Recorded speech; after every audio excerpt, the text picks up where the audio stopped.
Hello, everybody. Sorry, I started laughing.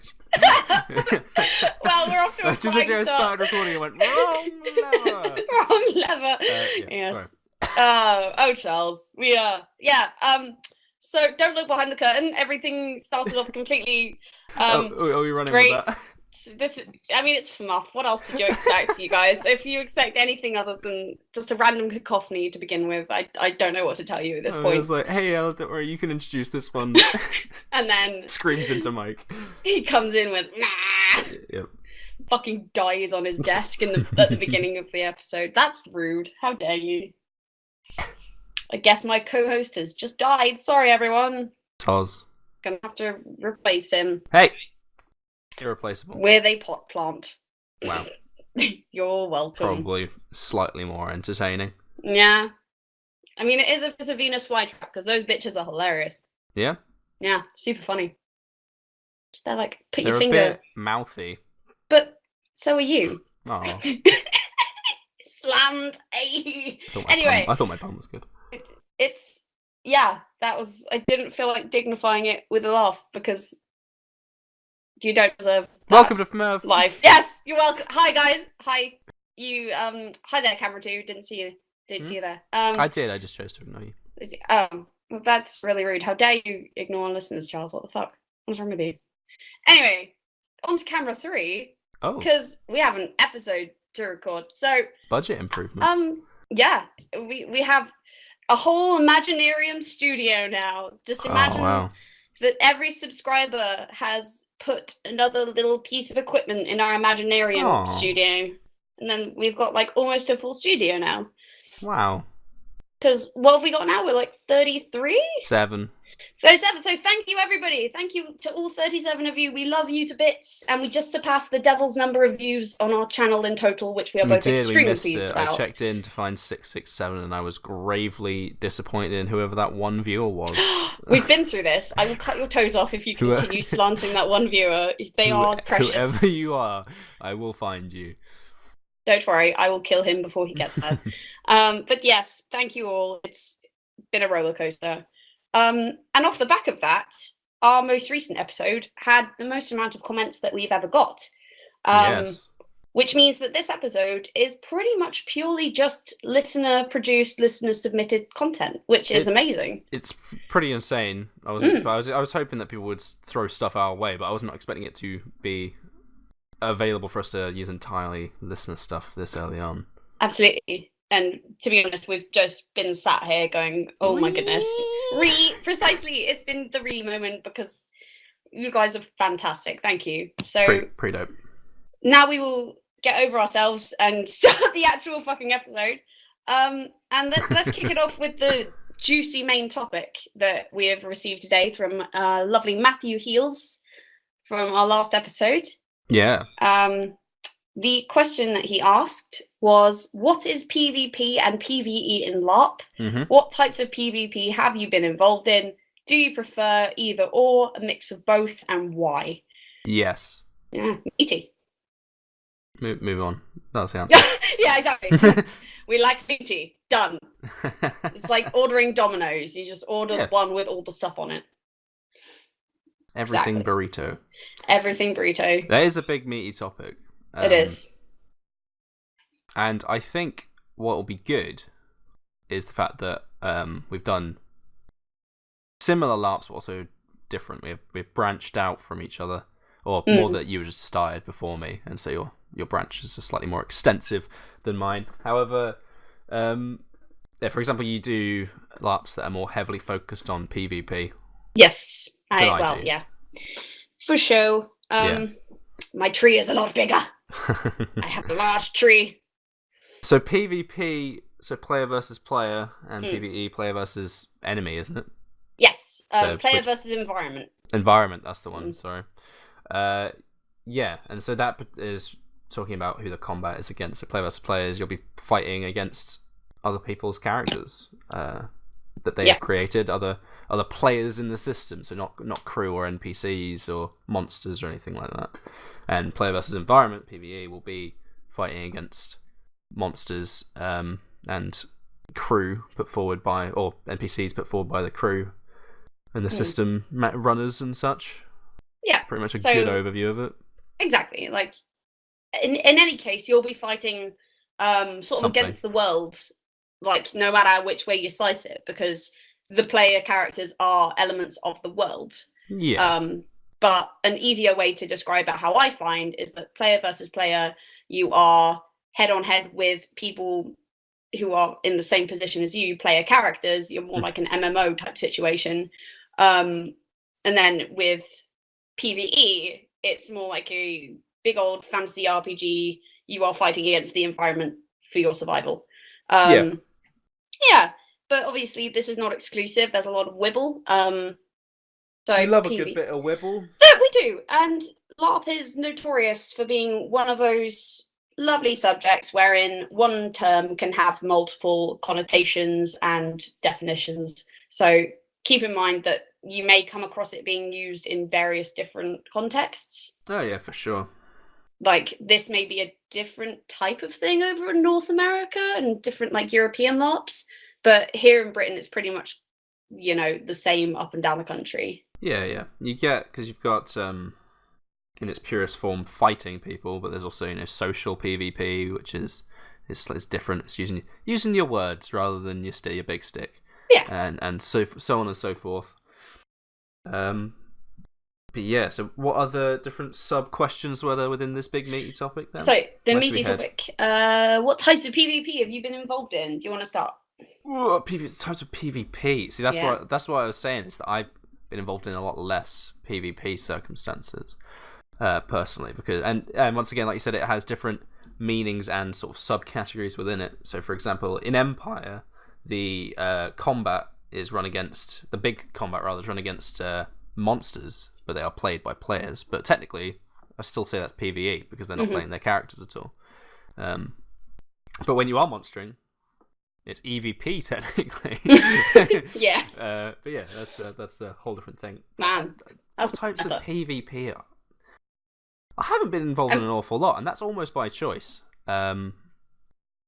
It comes across in Future's End when certain player characters were enthralled and being controlled by certain more powerful entities. But that technically, once again, I think that's PvE because they're being controlled by crew and are monsters for that circumstance. Yeah. But in Future's End there are PvP circumstances, but I've not gotten involved with them myself yet. Yeah. Honestly, my PvP is very limited. And I've not got involved in an awful lot. And I'm not too bothered about that. It's not something that I've really got a lot of interest in. I like fighting with people against sort of a common goal. Whereas I think ego can get in. This is a big opinion thing, but I think ego can get in the way of sometimes of PvP. If you don't know the person you're doing it with, I'd love to PvP and fight with people that I'm comfortable with and know. But I always worry that competitive, because I'm not a wholly competitive person when it comes down to, I'll say fight me and stuff, but it's all jovial most of the time. But like I said, once again, that's what people I'm friends with and comfortable with. But I'm not a wholly competitive person, so I don't feel like that I want to prove anything by PvPing. Obviously, that's not the only reason to do it. I'm rambling here. There's some points in here somewhere. There is. There are a few points in that little stew there. Good job. You made a good stew. Yeah, put some spice in it. Stew. Taste the stew, and spicy stew. There's some spice in there too. But yeah, it's not that I don't think I'd enjoy it. I just think I'd pick and choose my moments. I'm a big fan of sort of social PvP. You've done discussions a fair bit of that, haven't you? Yeah, I like to make some occasional controversial points and and have an argument. You know, it's a bit of fun. But it might just be because I'm not an amazing fighter. I haven't had a lot of practice with sparring with weapons and such, so maybe I'm not wholly confident in my abilities to fight. But even in sort of when people challenge you to duels and stuff, I'm not bothered. Yeah. There's someone's like, "Oh, it's a big fighting competition. I'll watch. I'll cheer you on." But yeah. Seems like there's a lot of dick waving that happens around this sort of thing. That's my thing. I've never been a dick waver and never been a fan of dick wavers. Had my fair experience of I can't keep this analogy waving. Of people waving their dicks. Yeah. So if you've got it, windmill it, but like, yeah, but don't make us windmill it as well. That's just because Exactly. you enjoy showing off your martial prowess in duels and things. Don't try and make other people do it and then make them feel inferior when that's not the game they want to play. Yeah, exactly. True. Because that's just shit. Because everyone has a different game, and you pay money to go there to play the game you want to enjoy. And honestly, competitive fighting isn't really my cup of tea. Exactly. So, like, at systems with heavy RP elements in which there can be a lot of PvP in terms of verbal PvP as well as fighty, shooty, T67 being one of them. What they do, which I find is a really good mechanic for sort of making sure that the confrontation doesn't get too much for people who don't want to get too involved in that, is you shade your eyes with your hand when a confrontation gets too much, and then you just exit that scenario and you go and sit down somewhere. You just sort of have to, and the other people that are left there just have to, just accept it and continue the interaction with those who are left, or just if it was just a one-on-one, then you just stop and cease and find someone else to talk to. You just have to accept that person is either, for whatever reason, not comfortable with the circumstances, or was a bit overwhelmed and needed a minute to think. Yeah. Which is fair enough, because it's quite a heavy RP system, like you said, and so it can be overwhelming for those who are not used to or accustomed or revel in such things. Absolutely. Heckin' intense, y'all. But yeah, like I said, we have different experiences, and that main one is probably LT being the one, because you've spoken to me a few times, but I'll let you go into it in detail about how that's got elements tailored specifically for PvP. Yeah. So I've been in a few systems where PvP has been a major aspect. Future's End, again, it's one of those funny ones where it is written into the game, but because of the sort of game it is, a reputation game, not a lot of people want to go full stabby, murky in the nighttime. However, there are systems such as Veil, for example, which are a PvP system. So Veil doesn't have like a set group of monsters so much. It has two set camps of players, and these players are at war the whole weekend, and that is your game. Wow, I didn't know that. Yeah, so you'll have the Khans and the Dukes camp, and both of them are player camps, and the game is to get more resources than the other, and essentially it's a big old resource war in the Veil. Yeah, so that's always a very interesting thing to sort of get embroiled with, because when you are when you go out from your own little camp in that game, say you're a Duke and you go out from the Duke's camp to do a ritual or something, and you do meet the Khans out in no man's land, it does very much feel like PvE. Yeah. Because it's just another group of monsters as far as your character is concerned, and therefore as far as you are concerned in that moment. Yeah, that's true. But it is very important to sort of remember that these are people's characters, which I found a thing, because like, sometimes if you want to do more of the RP side of it, it can be harder to indulge someone in that when they are treating you like a monster instead of like another player character. Okay, yeah, I see what you mean. Yeah, which I found as an interesting psychological point from taking away from Veil. But in LT, it's a very different ballgame, because the entire game itself is not PvP. There's just a tiny little segment of the game that's PvP. Yeah. So it's kind of an opt-in, opt-out situation. So for progression in LT, you can choose to become a slider, which is the PvP progression route. Yeah, so to get big and snacky and strong in that, you get made or turned or adopted or whatever by one of the warlock families or lines or people. So if you're a werewolf, you get bitten. If you're a warlock, you get cursed. Blah, blah, blah, blah, blah. So on and so forth. Yes, and then to progress, you find bigger versions of the thing that you are, and you eat them. Wow. Yep, and take their energy and get a lot bigger, and then just keep going until someone eats you. It's like that fish game where you gotta eat fish smaller than you until you get bigger. And eat Legit. Fish and... Yeah. Avoid the shark. Fish. Avoid the shark. Oh my god, there's always a shark. Like, that is something I've seen. Oh yes. At LT, there are a lot of sharks. It has to be said. There's blood in the water. There is definitely blood in the water. It's a very big pond. But yeah, it's an interesting element of the game that I've come across. And I was going to get into it for a very long time. It can be a little hard to break into, but it's a very interesting element that they've added in, because I think it does stop people going out and just murking on the random, because they have an alleyway in which to sort of project their murderiness instead of going out and stabbing a random there's actually spot. a reward scheme as such. Like, you still get people stabbed in the dark for no fucking reason, because it's LARP and it will happen. But yeah, I think it's less of a problem than people think it is. If that makes sense. Yeah, no, I understand. Yeah. Having a think now, another form of PvP, and one that I myself have indulged in, is the thievery game. Yes. Let's talk thievery. I like this one. Weak involvement.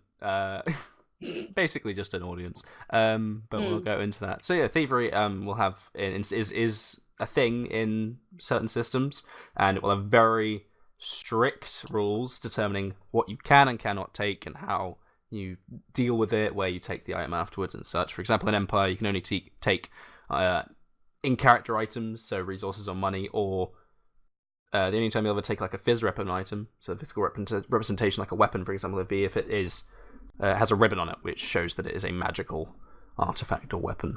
And so you take that to God or a ref, tell them where you stole it from, you keep the magical ribbon, and then they hand the sword or whatever it is back to the player you nicked it from. But yeah, I've been privy to something like that happening before. That is my experience of PvP, because it does very much incite conflict. Yep. If you get spotted. Fucking lynch mob. That wasn't us. No.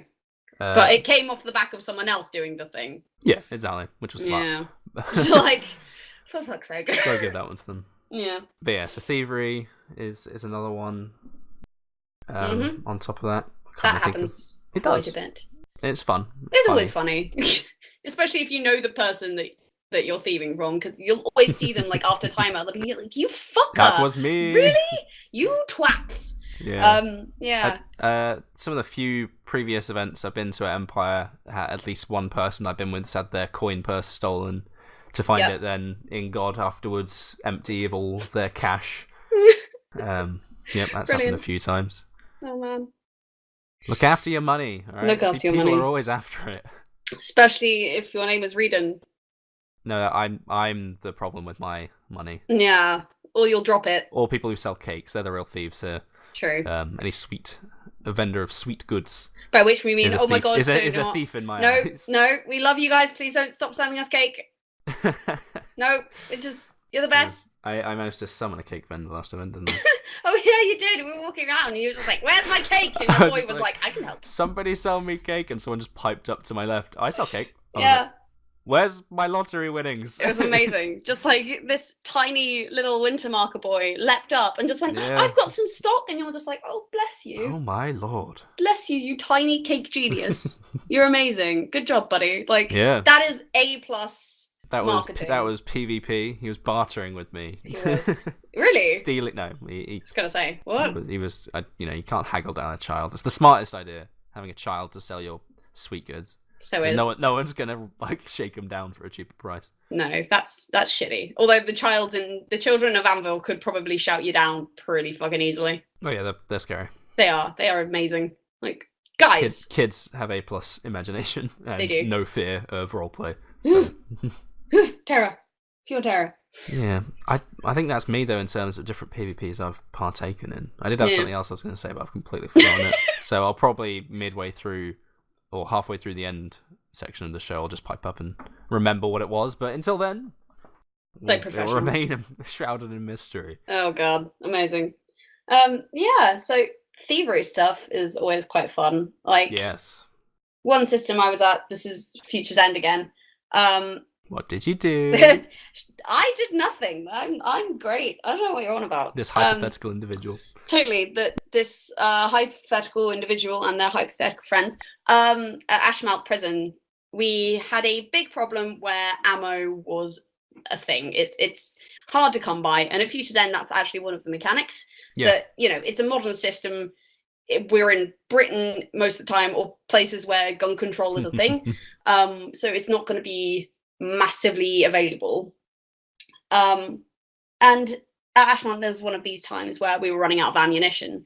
And two of my lovely friends had gone around the camp in the Omega camps, like in character rooms and shit in the prison, and just taken all their ammo. And, oh my lord! Yeah, they were just handing them out to the alphas.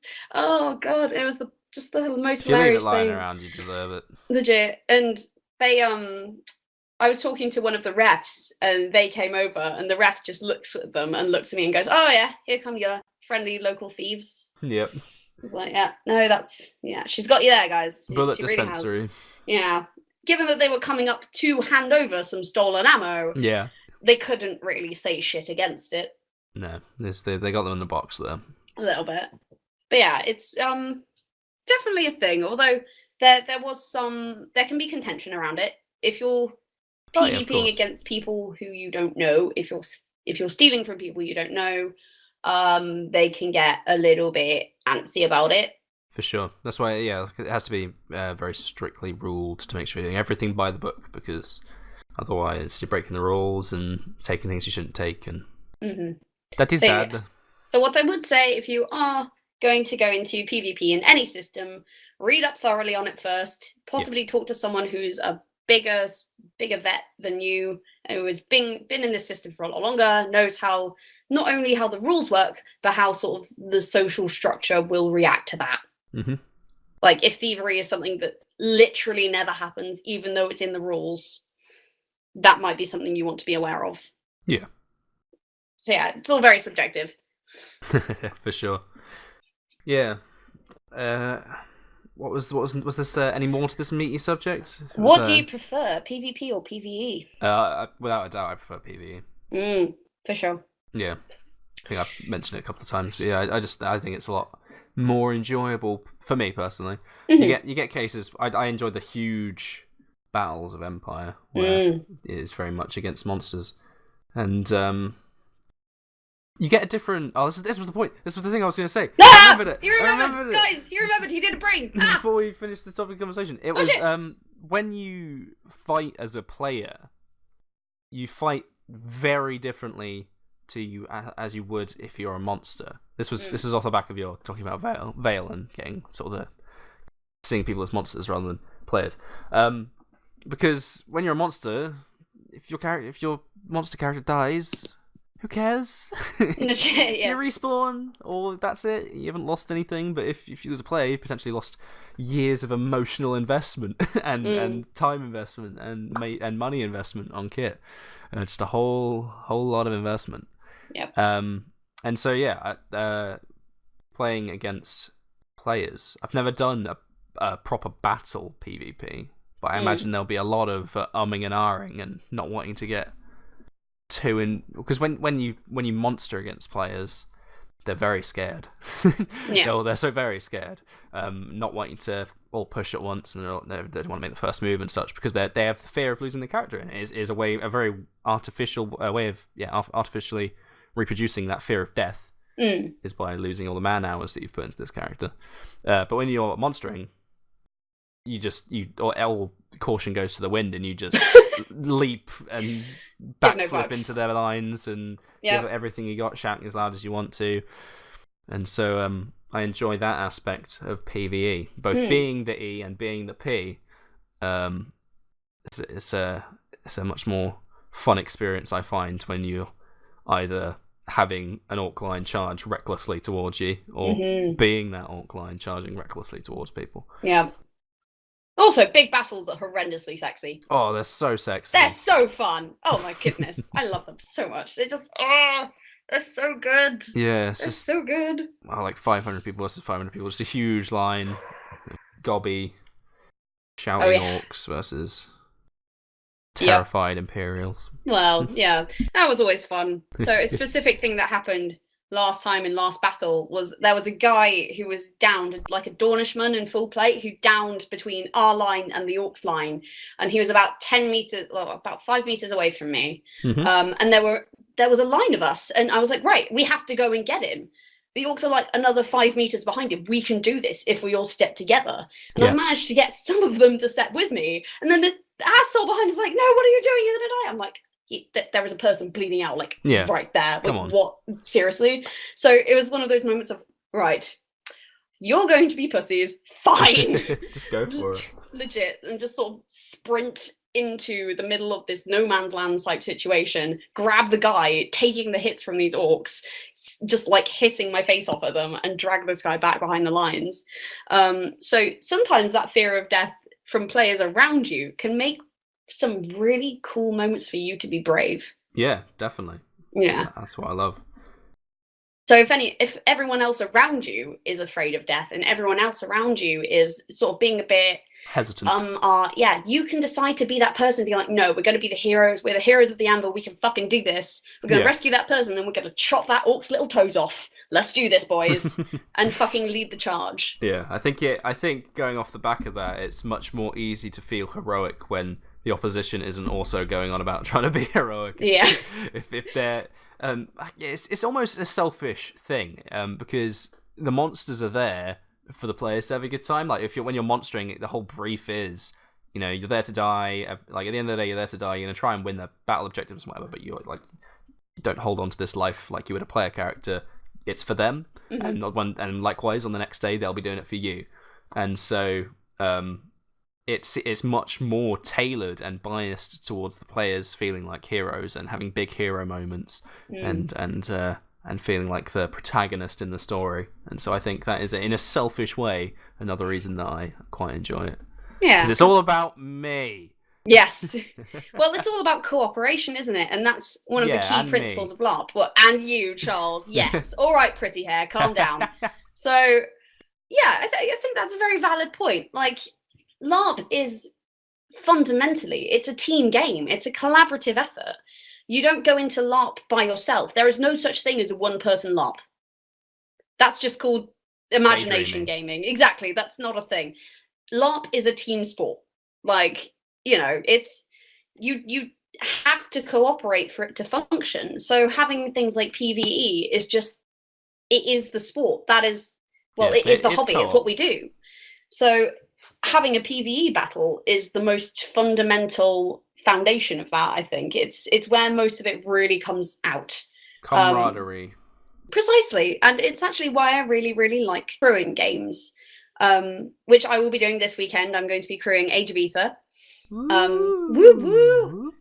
I've done this a few times now, and yeah, it's one of the most amazing things about crewing a LARP is that you go out on an encounter, you give the players a fucking amazing time, and then get back to the crew room, you have a pot noodle, and you're like, man, that was so good. Did you see that one guy's face? He almost shot himself. That was amazing. And then 3 of his friends came up and saved him, and they looked like badasses. I was so fucking proud. And the photographer got some badass shots. So, I think we all call ourselves winners here. Crewing is almost like being the DM in a D&D game. Yeah. Giving them a chance to have their big hero moments. Totally is. Like with NPCing as well. Yeah. So good. Sure. Oh. Give them a chance to really show what they can do. And the more you encourage them, the more you will have a fucking amazing time. So good. For sure. Like, I would encourage anyone who hasn't to go and crew a LARP at some point. One day. Just because it's a wholly different experience than playing. And obviously at Empire you get some experience in the big battles, but then you get the sort of more ball gowning stuff. So if you crew, you will inevitably get given like an NPC or some shit. Yeah, for sure. And then you can really see how that happens, and sort of it makes you a better role player because you realise what the other person on the PvE side of the conversation is trying to do. Yeah. So yeah, you kind of see what happens on both sides of the curtain. Sometimes you gotta be the E.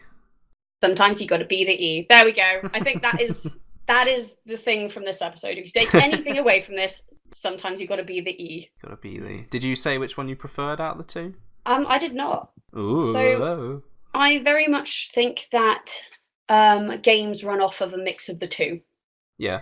I like it when a game has a very good mix of PvP and PvE so that player options are not restricted. Yeah. But you've been very diplomatic. But they're also not enforced. I'm trying here. Can you see I'm trying? I'm not usually diplomatic, so I'm giving it a go. Yeah. Yeah. Okay. Right. So. Yeah. Drum roll, please. Drum roll, please. I believe that no one in this administration. No. Yeah. So, in games where it's purely PvE, the dangerous pitfall that can happen is that players feel really restricted about what they can do. So if they are RPing with someone, they feel like if they pull a knife on them, someone will come up and shout, that's PvP, you can't do that here. Okay. Yeah. And that can be just a bit of shit, really. Whereas for sure. at a PvP PvE game, you're like, anything goes, the threat is real here, no holds barred as far as my character is concerned. Oh, definitely. It's about the threat. It's like, I love the fact that in Empire, one of the first things I was told was like, don't go out alone and unarmed in the evening. And I was like, does that actually happen? Yeah. Yes. It's like that threat is awesome. It's great. The fear.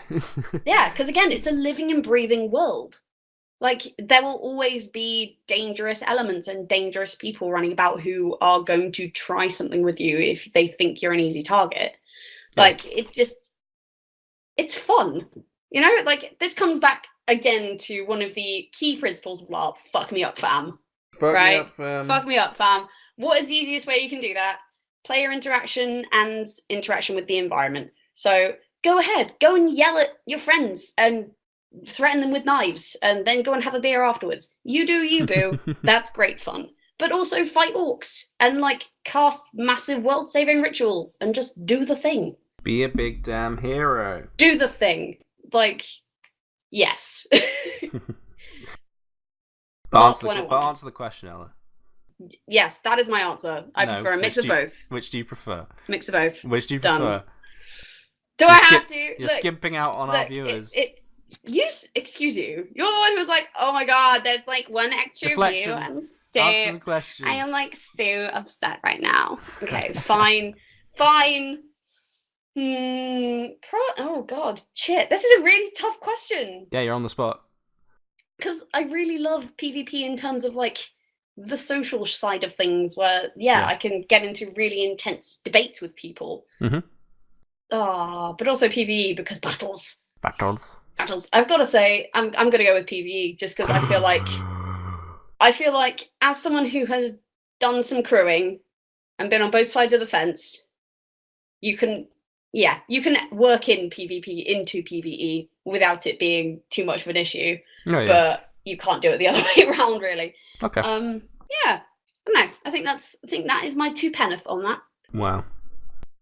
Yes. And then there was a follow-up question from the lovely Matthew Hills as well, which is a funny Was it an autograph thing? Or? It's a classic Matthew Hills baddie question. Follow-up, when can Omega expect your transfer paperwork to join the best faction? Never, Matthew. Never, Matthew. Never. I will fight you. Right, so now we've got answered that really badly, but in we typical tried. FMUF fashion, which is really good. Yeah. I mean, if you're expecting anything other than rambling. Consistency is key. Precisely. And if anything, we have a solid brand. So, you know what? Yes, winning, cool, good. We try our best. Banter. Non-stop japes. Okay, so... Help me. So, the second person that we received questiones from... Oh shit! Is Dan Hands on the YouTubes. Yes. So this is the first question that they had for us, which is it's an interesting one that I think it pertains to content. Have you thought of maybe doing a live podcast? The answer is we have thought about it, I need to look into it because I don't really know how to do it. Yeah. So. I know very much that there is a live stream button on the Facebooks and also on the YouTubes. Yeah, problem is that we live very far away from each other. Exactly. And at LARP games, we either forget or are dead / busy. So yeah, it's a little bit tricky, but we have thought about it and we are mulling over content ideas for the future. So it's in the list now. Keep your eyes and your weapons peeled and we will see what we can do. And your bananas. And also your bananas, but not your limes, because lime's bullshit. You don't peel a lime. What's wrong with you? Do you want the full list or just the first 52? All I'm saying, we could be here for a while. Yeah, we'll leave that one where it lies. We'll let it lie, y'all. Let it lie. Let it lie. So, question 2 from Dan Hans. Funniest moment at Larp? Yeah. Oh man, there've been so many. Go, Charles, go. Think fast. Go. Oh man. On spot now. I had thought about this, but now it's gone. I'm gonna do a couple of quick ones. Go, do it. Shoot. One I'm always and always will be fond of is is going into a shady room in a tavern and trying in character drugs. Reading, and this was Ella and I's characters doing this. So fake eating this substance. It's an ingested sort of powder.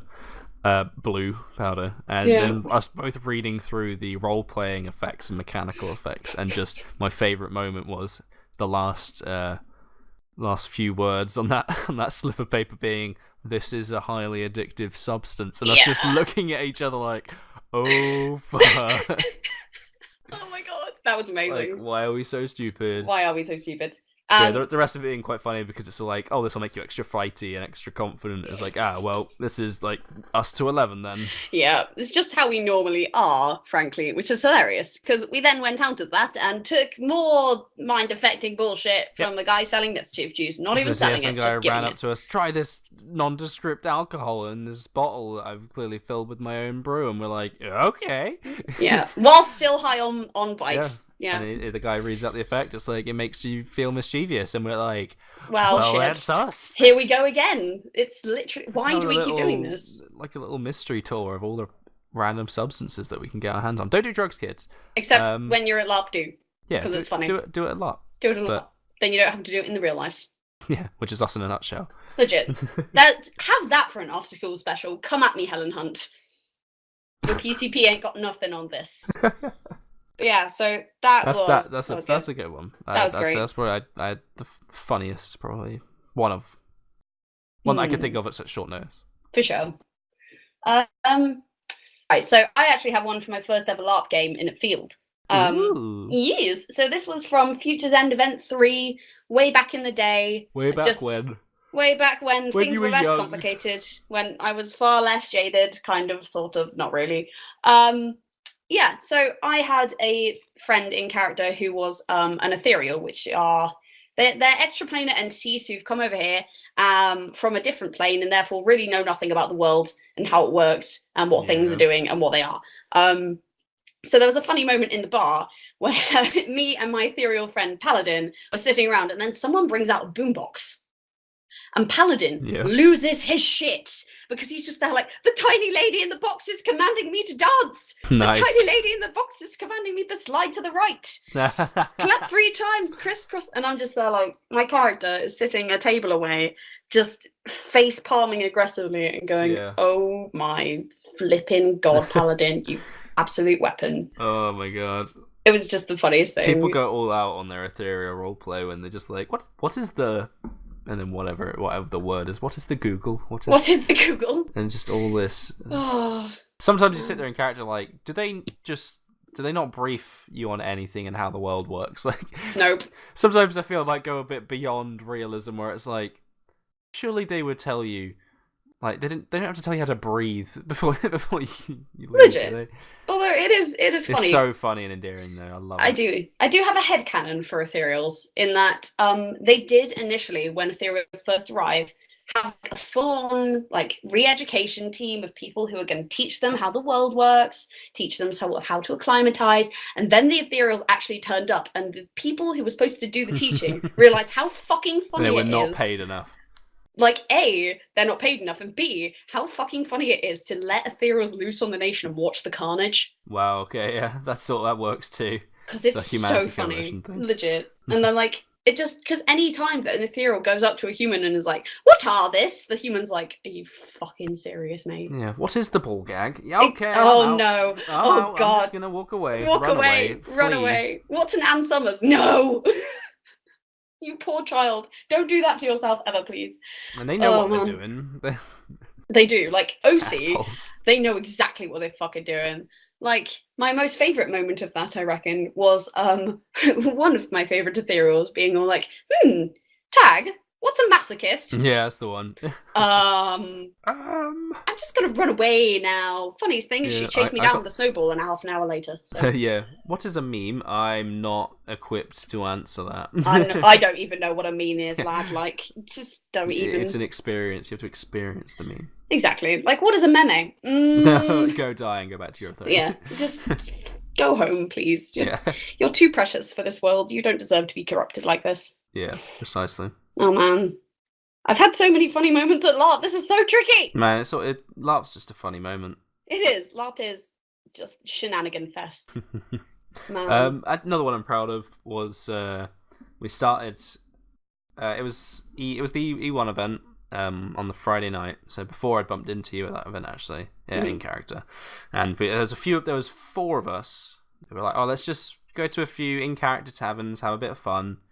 And as we were walking to the first tavern, we bumped into a couple of people that I'd met previously or bumped into previously.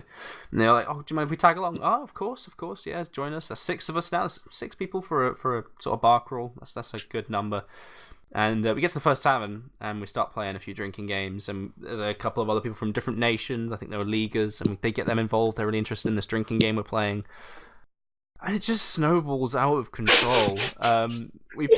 We go to the net. We do one drink in each tavern. We move to the next one, get around, play these drinking games, grab more people. Next one. And by the end of it, a lot happened on the night. But by the end of it, we had 50 plus people with us. Mate, we started with 4, and we knew 4. Mm-hmm. Everyone was a stranger. We hadn't picked up friends. We'd just gone to bars. And the thing is, when you get a group that big wandering around and that big chanting different things and made up of different nations, LARPers think plot is happening. They do. And so they join. We walked into the Navarre camp all chanting, looking for the bar, and we bumped into Torag, and he drew his weapon. He was like, "What's going on? I was like, "It's just a bar crawl." And everyone was so confused as we went everywhere in such force. And by the end of it, we just let it go.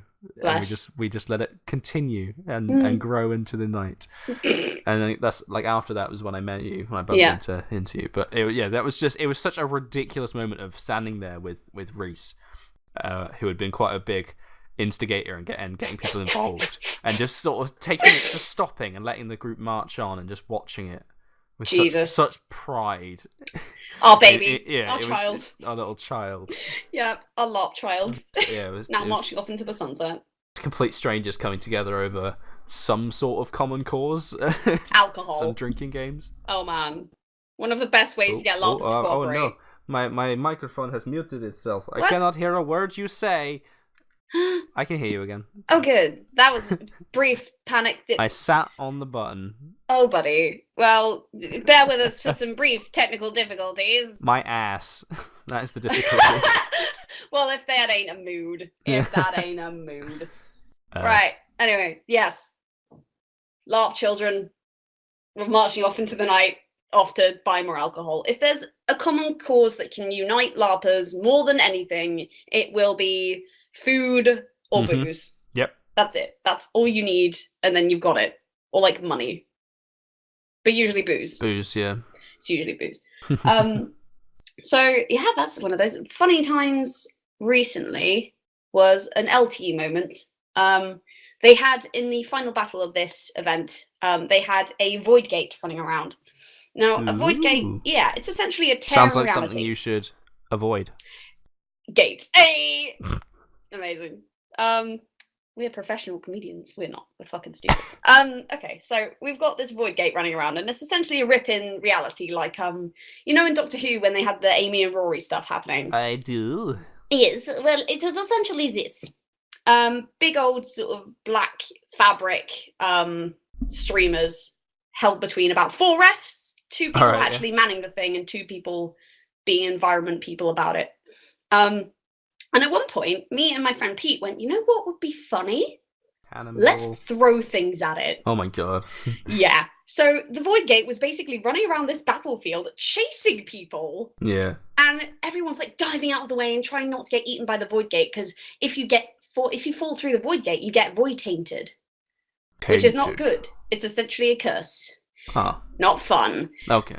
But me and Pete were standing directly in front of it, just taunting it to charge us and throwing his hat at the Void Gate repeatedly. Nice. Because no matter what you threw at the Void Gate, it would always spit it back out again.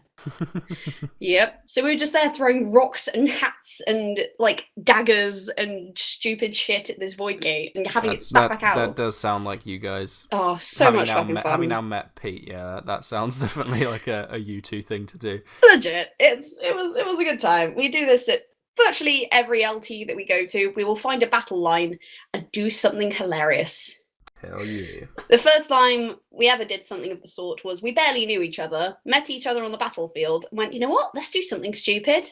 And charged an entire line of undead enemies with our swords raised, yelling, come here, you tits! Your tits. Yeah. And this lovely group of completely organised LARPers in their little shield wall watched two squishies run at the enemy. Nice. It was great. Oh. Man. There's so many funny and fun moments. There have always been so many funny moments. Because LARP is one of those amazing hobbies that just breeds humour. It just generates memories. It does. And holy shit, when you can say, oh, do you remember that time we fought a Balrog and it almost stepped on your dick? That was hilarious. Like, I'm really sure. Yeah, you could say shit like that and it's completely normal. And you're just there like, you know what? Yeah, we can rock with this. That's okay. Yeah. It's a precious, precious time. And this is why everyone should LARP, because it's so daft. Yeah, for sure. So the other offshoot to this question was, what is your most badass moment at LARP? Oh. Oh, lordy. Me too. Mine was not as a character, but I'm still gonna count it. Well, because it was when monstering Empire. Oh, that's basically which is basically a character, since we've created our own characters for Me Monster. So I'm going to count it. You're not crew per se. Yeah, exactly. Semi-crew, quasi-crew, crewish, crewish. But it changes actually to what I was saying earlier about how when you fight as a character, you have that fear, and when you play as a monster, you don't. And so you will, if someone says charge, you just think why not, and you just throw yourself like at the enemy. And it was a nice little standoff, and no one was doing anything, and that reaches a stalemate quite a lot. LARPs, everyone's a bit too nervous to close that extra distance, and they just sort of tickle each other with the ends of their weapons and hit the shields, and rather than going for that full extra meter in. And just all of a sudden, I was standing there, no one was moving, so I just thought, why not? I don't often do this. I just screamed like at the top of my lungs, I went, enter them, with like and just jumped basically straight forward. And more often than not, I'd expect, and when I've done it as a player before, you get like maybe one person to your left and right come with you, and the rest of the line doesn't because they're too nervous, or you're not sure, they didn't hear you, they pretend they didn't hear you. Yeah, all those reasons I've mentioned previous. But yeah, I did it and got a few hits in, and then sort of like lifted my head back up, and I realized that everyone had done it, and it was like I've never had a case of being a leader at a LARP or leading any kind of battle line. I've never done any battlefield leadership. But the fact that I looked to my left and right and saw close to 24 people that had all just heard this call and like jumped in and started, tearing apart players and player characters. So we were doing it bad, but it was an awesome experience. And I now want more. I want to do more of this. I want to do more killing of player, please. More murder, which is why you should come crew. Because you get to do all murder all time. One day I shall crew. You should do this. It was really fun. Yeah. Oh, no. Oh man. Super fun. And on a similar vein, most of my badass moments are when monstering, because I get more gobby, more confident. And just so another one on the same battle was pacing up and down in front of the line, just shouting horrible obscenities and slurs at the characters, and to the point where I made them break rank and charge me just because I was being so gobby in front of them. And just a fair few moments of being a gobby orc. That's always good fun. Yes, it is. Yeah. Most badass moment. Man, I gotta say, last Sunday battle at Empire, I was in my fucking element. What, dying? Yeah, that sounds like a you moment. Sure, yeah, absolutely. Dying. He says, I'm still here, you guys. I'm still fucking here. I don't know what he's on about. I think he's gone senile. Donate to Charles today, save his memory. Donate brain cell, please. Need one whole brain cell a month could save a Charles from a lifetime of senileness. But yeah, so last time Empire was just great fun because I had all this fake blood and I was just like screaming and hissing at people, dragging foes back, full on going ham with execution RP as well, which is whenever I can get a moment in a battle where I look up to the person I'm facing and I see genuine fear in their eyes, that is when I know I've done something right. Oh man, it's so good. It's like a weird power trip. Oh, it's that such I a power don't trip. seek and I don't really look for, but when I get it, oh, we're good. No. I seek that power. I love it. I fucking love it. Like one of my most proudest moments to come out of that Empire event was when a picture came out from our lovely friend Beth Duna, who is very talented, and if you don't know her, you should go and look up her work because she's amazing. Hashtag sponsored. Hashtag spons. Yeah, and it's one of her photos where I'm not even sort of the focus of the photo. I'm in the background, and it's this wonderful photo of this badass looking, I think, Dornish character. But then you see me in the background, dripping blood, just screaming at something in the distance, like cutting my hand open with my blade, like obviously swearing some sort of oath of vengeance or some shit. And one of the comments on that photo was, "I thought you were crew." Like, man. You know what? That is an ultimate compliment. Yeah, exactly. Awesome. I'm happy with that. That's great. But yeah, apart from that, there was a few times at Future's End where this has happened, which has been super fucking cool. Where my character has sort of put herself between the danger and some civilians who were NPCs in the game. Oh yeah, for sure. And like went full on protection mode sort of thing, not being aggressive but defending these people. And then afterwards talking with these NPCs and then being like, "Thank you, you saved our lives." Like, you saved our lives. We're truly grateful. And it's having that sort of moment, especially at Future's End, which is a superhero game, where you're like, yeah, you know what? I am a fucking hero. That was great. Yeah. I'm the good. I did the thing. Yay. Yeah, my Future's End character is not a tanky boy, and he's not a strong boy. He's just sort of there and has the ability to craft things. So when it came to this big fight, and I was knowing that 2 hits from anything would pretty much take me down, or 1 hit from the big guy would take me down. Yeah. I situated myself in between them and the healers and the medics that were rescuing people, and it felt like a big dumb hero moment. Like I said, it's a superhero system, and so I got my fix of that. I wasn't expecting to. I didn't plan to. I just sort of situated myself there, and then whenever people, I was like dragging people, all the injured people, off the battlefield and taking them to this quickly makeshift sort of medic area where they're all situated. Makeshift triage and being defensive. It was awesome. Totally badass. I love those moments so much. Yeah, the memorable ones. One of the most memorable things about Future's End for me was when I was doing a similar sort of thing. I was between somebody being healed and this big old bastard who was coming for our faces at this point, just beating them off with my bat and sort of being bolshy motherfucker. You? No. And saying, get away from my friends. You're not going to get past me, bitch. And then after this happened, the person who was healing the guy comes over to me and goes, your bat saved 2 lives today. And that was just mine and his. And I don't know whose else's, but so thank you. And I was just like, hey, thank you for that. Aww. That's so nice. I'm now pleased. One quick last one, which was in my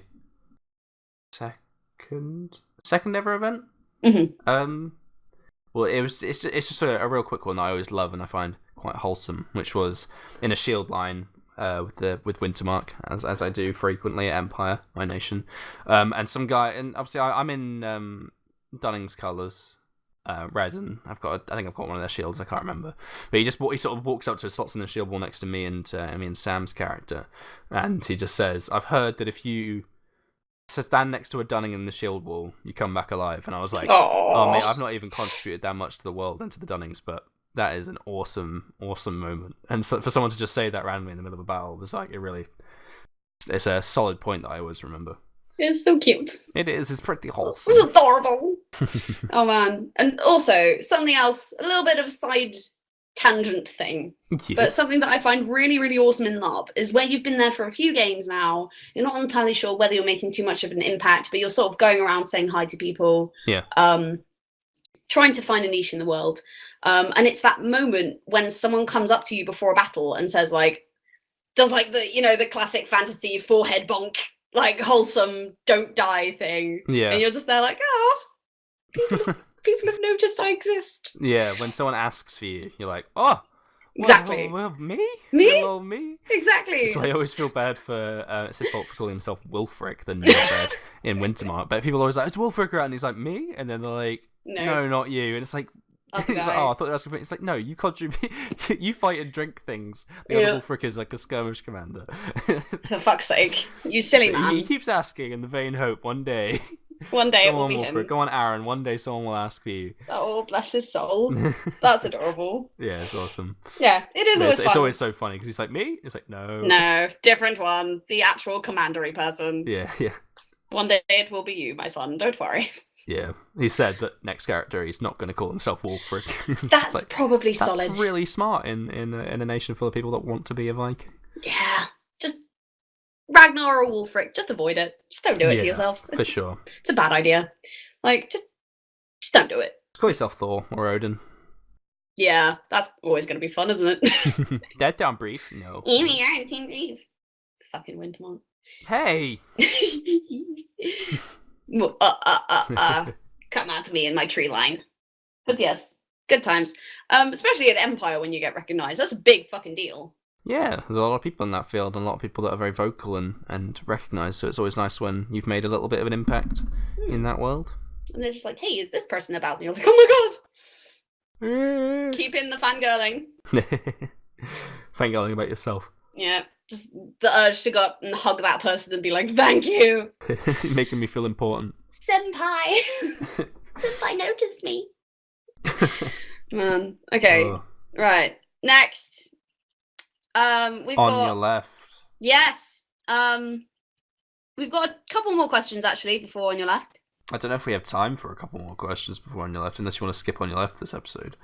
We're pretty fine. Yeah. I think we may have to save some questions for next time. Cool. Are these more listener submitted ones? Yes. Oh no. So hang on, these two we can do as quick fire ones. All right, so awesome. This is from the Blitzkrieg Gamer. Yes. If you could have one of the 6 Infinity Stones for the MPC, what would you have? Just time. Say one. Time? Yep, same. Also, if you're in the MCU, what job would you have? Go. Milkman. Superhero. Good. Right, done. Milkman. Amazing. Super Milkman. So now from on your left, this is what you've all been waiting for. Yeah. What we've all been putting off for fucking forever because we keep running out of time. This is a fan submitted on your left from... Also by Blitzkrieg. Yes, also by Blitzkrieg. Thanks, dude. So, oh no, Charles. No. Oh no.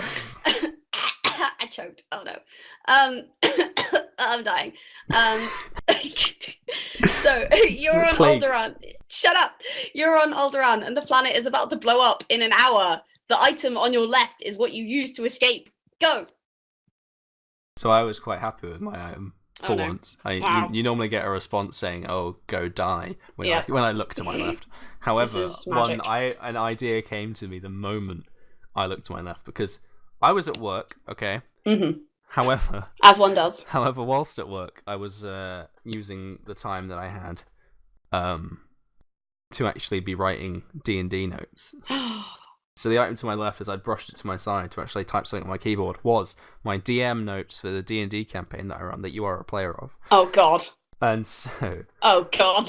So I'm there on the planet Alderaan, about to be in an hour blown up by the Death Star. This is a very record scratch, so how do you think I ended up in this situation moment? However, knowing that this was going to happen, and with the power of the space internet, the hyper internet, Mm. I set up a D&D campaign with people from the Empire. So right, I have a D&D campaign, and I've got one of the pilots from the Death Star. I've got a TIE fighter pilot. What did you do? BBM them? Like yeah, I just set up an advert on Roll20. Okay.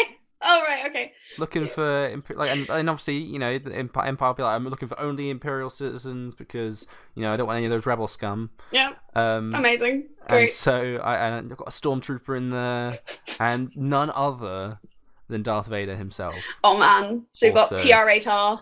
Yeah, he's there. I've got a player, four players. It's a decent group. A few other stormtrooper wanted to join, but I had to tell them no.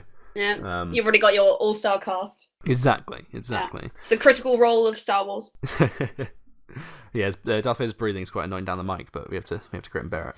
Sure. But yeah, but Darth Vader, bless him, he's not done a lot of roleplay, despite being dressed entirely in leather. That's not his kink, and so he needed a bit of help. He's not played before. He doesn't know the rules. He doesn't know how to set up the character and whatever.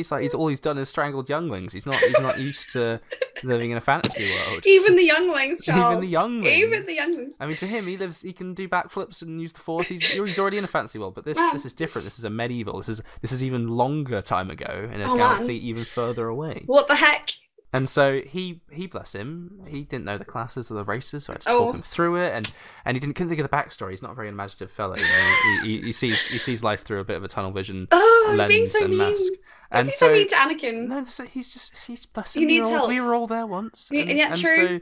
we work on his character, and we come up with some backstory for them. For the wee lamb. And he grows quite attached to this little bard that he's chosen to play. In the space of an hour. Yeah, yeah. We worked on it. We workshopped it. And we start running in a session. Yeah. And I tell him, I'm like, well, thing is, I'm down on Alderaan. And there's a cliffhanger. He's gonna blow up his DM. We finished on a cliffhanger. Oh. And that's what I do. What's that? Is that a famous story? Is that like Arabian Nights or some shit where they keep saying like they keep delaying their death sentence by leaving it on a cliffhanger? I basically do that. Man, and that's clever. And every session I'm just like, but what's gonna happen next? And I keep it going, and I do a D&D campaign for the rest of my days, and the planet never gets blown up, or they just beam me off the planet like Star Trek, and then the planet gets blown up, and who gives a shit because I'm alive, and that was the whole point. Boom, I win. Right. I mean, apart from the point where at the end you just kind of let Alderaan die. That wasn't the point. It said to escape, not save the planet. True.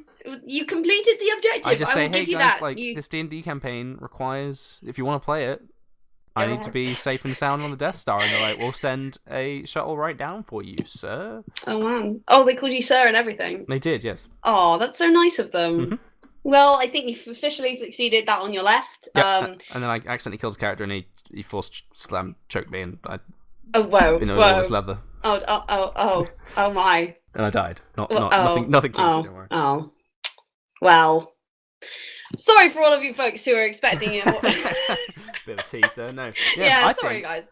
That's why I was very instantly clicked the moment I was like, D&D notes. Yes. Yes, we'll run a Star Wars campaign for Darth Vader and his lack of base, which is disturbing. Not a Star Wars campaign, it was in a fantasy setting. A campaign in Star Wars. It took him a long time to get to grips with magic, because obviously it was a bit heretical considering the Force is a religion. So true. But Darth Vader has the Force. Yeah, but he's like, but I can't. You know, there's a lot of things the Force can do that magic can do, but there was something that he couldn't get to grips with it, you know? Yeah, and then he started asking about Darth Plagueis the Wise and asking if he could do Bigby's hand, and the Emperor was like, no, don't be so stupid, stop playing your games. And then he killed the Emperor for dissing D&D. I'm getting a bit carried away now.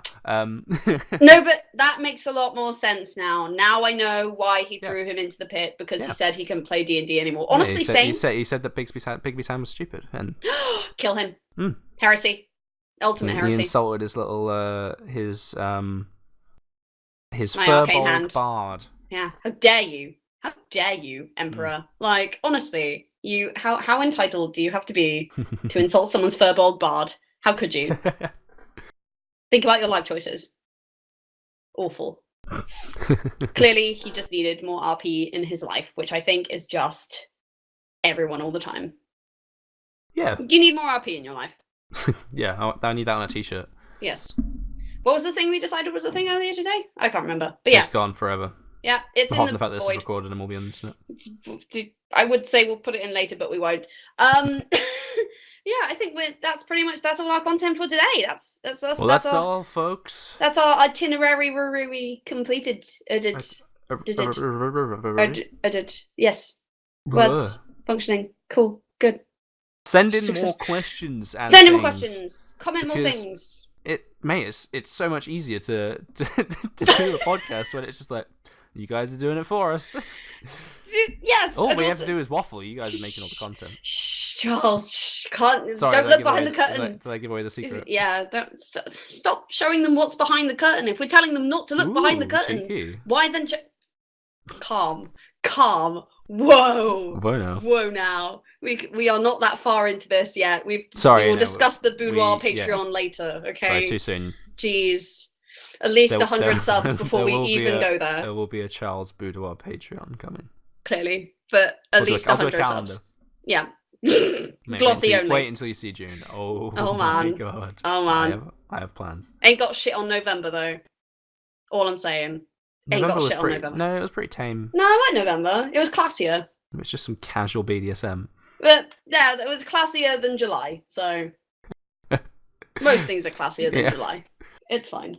Wait and see. Wait and see. Cool, good. Anyway, we will let you guys get on with your day. Love you lots. Tune in next time for more ridiculous shenanigans. Like I said, whoever that person who watched the video one more time to take it over the devil's number, I will find you. But don't worry, I will sacrifice him before then. Watch your back.